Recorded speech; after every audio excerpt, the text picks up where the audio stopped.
Hey there, it's Christopher Small, the owner of CMS Law Firm. We do estate planning, we do probate, we do it well.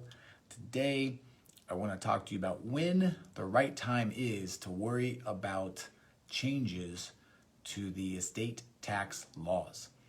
Before I get to that though, I want to remind you, if you have questions related to this or anything else estate planning centered, then you can set up a time to talk with us over the phone for free by going to estatemeeting.com.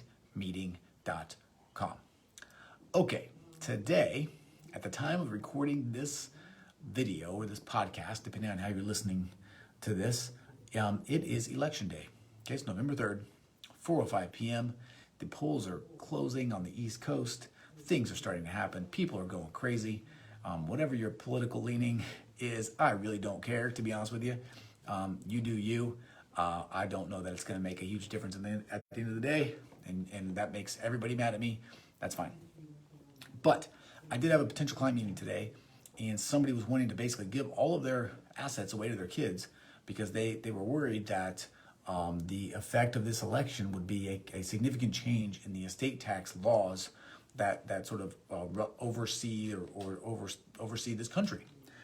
If you recall, when President Trump became the president, one of the things that he was able to do was a significant reform to the tax code, which included a significant change to the estate tax rules, that bumping up the exemption amount significantly from about $5.5 million per person to $11.2-ish million per person, which means unless your assets are over $11.2 million, then you're not paying any estate taxes. And people are worried that if Joe Biden wins the presidency, that these tax laws are going to be wiped out, that people are going to be left holding the bag and paying a bunch of estate taxes. And I want to let you know that that's just not the case. What I would be looking out for, and this is what I told this potential client, first and foremost, is Congress. Okay, to make changes to the tax laws, you're going to need both houses of Congress. You're going to have to get them both to agree on something. And as we've seen over the course of time, that is increasingly difficult, even if both houses are overseen or have a majority of the same party. All right, that's that in the case in the past that's happened, and a little has still gotten done. What that says about our current political landscape, I will leave up to your interpretation. But nevertheless, the president himself or herself, depending on whoever becomes president, doesn't have a great effect on the actual sort of changing of the code. They're just responsible for signing that law into effect once Congress approves it. Okay. With that being said, this current tax law, as it now stands, is going to sunset, or is going to sort of end in 2025, and it's going to revert back to some other amount. I think it's going to come back to what it was.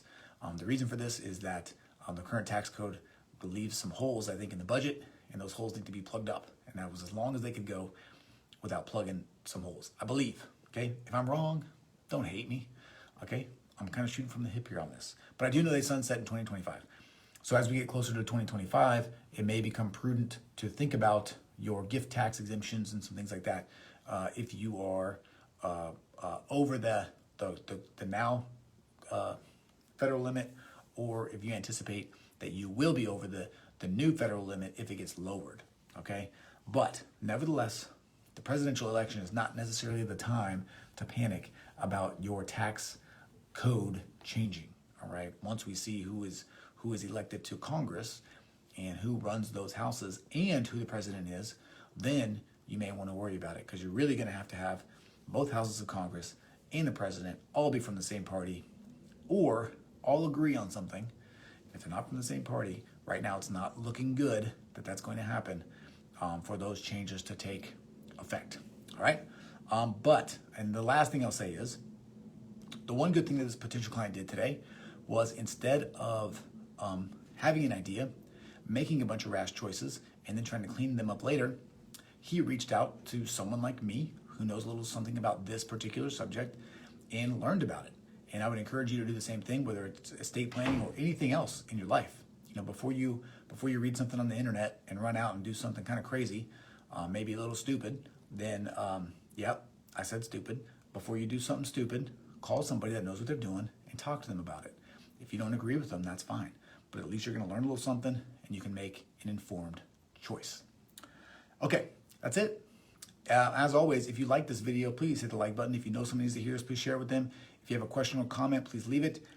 And if you have questions about this or anything else related to estate planning or probate for that matter, you can go to estatemeeting.com, set up a time to talk with us over the phone for free, estatemeeting.com.